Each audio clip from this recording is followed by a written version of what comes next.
The house sat high on a tiny lot on Highland Street, which ran atop a hill that bordered a long expanse of grass and trees. It looked like a small sloping park, but it was actually a cemetery, the old graves scattered across the rise.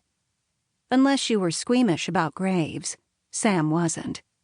The sloping green hill was quite pretty. Highland itself offered a wide view of downtown.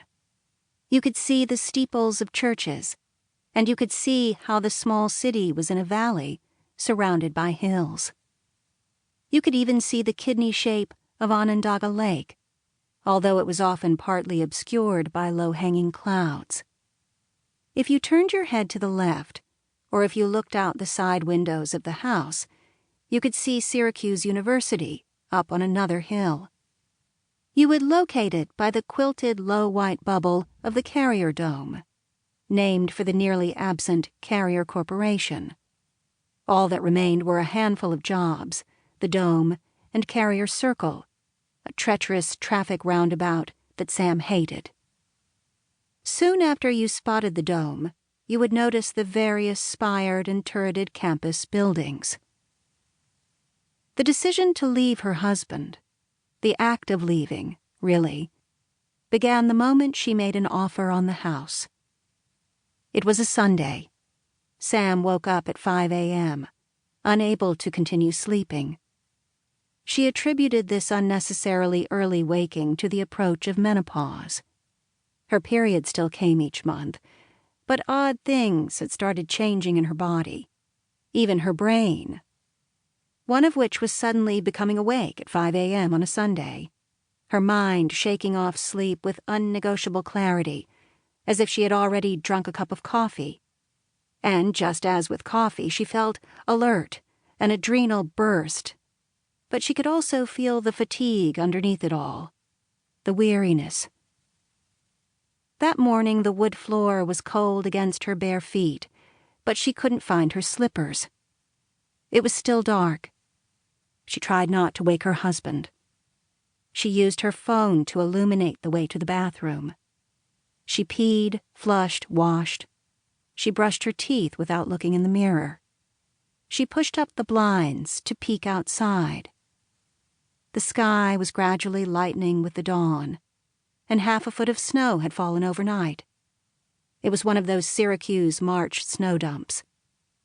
Everyone complained because it should be spring, but why say that when it never was spring in March in Syracuse? Besides, snow in March was often spectacular because of the spring light. The sunrise that was creeping up now cast a pink and gold glimmer, and a little crust of ice on top of the snow glittered from the sky and from the street lamps.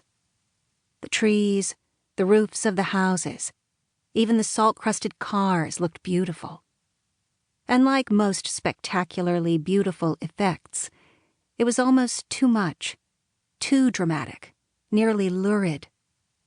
Sam loved the drama of a March snow.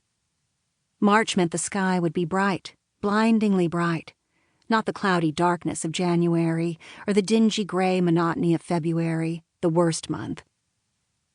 As the day progressed, sharp shadows would be cast across the snow crust.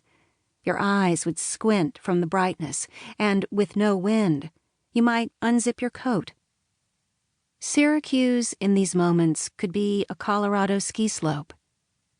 March was different because the light brought the promise of spring, and the snow made everything lovely, freshly covered and pristine. But here was the important part.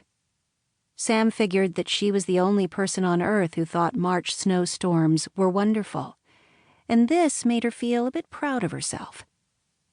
Always, she liked to imagine herself as subtly different from everyone else, enjoying the tension and mystique of being ordinary on the surface, but with a radical, original interior life.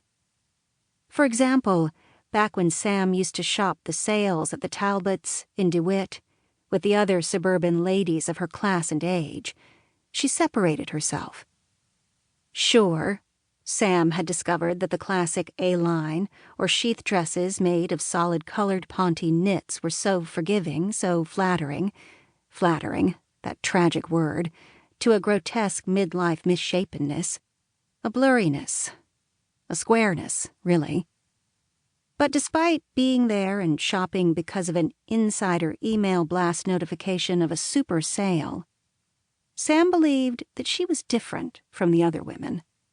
Inside, she was mocking the calibrated manipulations, mocking herself, noting the corporate branding and lifestyle implications of the preppy styles and colors, the classic plaids, the buttons on the sleeves, the ballerina flats evoking a tastefully understated sensibility. It even occurred to her that the other women could be having the same interior thoughts, and that the idea of conformity, at least in modern America, was never consciously sought after. No one older than a teenager thought, I want this because everyone else has it. No, Sam knew that you were sold the idea that you could be independent-minded, even as you bought what everyone else bought. You were allowed to keep a vain and precious sense of agency. This was the very secret to consumerism, working in a savvy, self-conscious culture.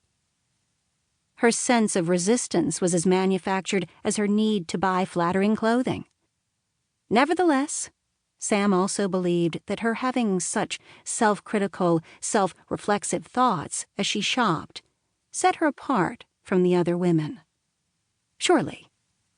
So she still believed herself to be, however stealthily, an eccentric person, not suited to conventions of thought or sensibility.